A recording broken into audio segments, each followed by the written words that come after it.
mo. Ilang OFW ang nangangambang mawala ng trabaho matapos maantala ang pagbabalik nila sa kanilang mga employers sa abroad dahil sa aberya sa paliparan noong bagong taon.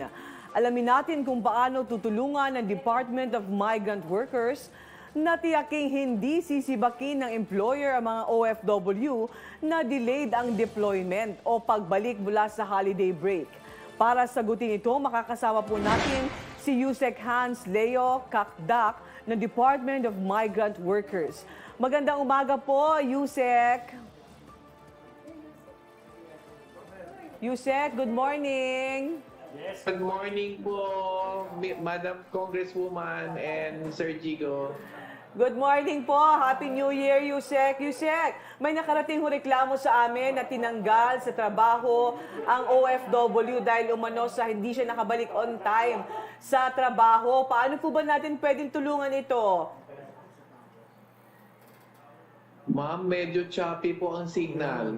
Opo, ulitin ko lang po, Yusek. May reklamo po kaming natanggap.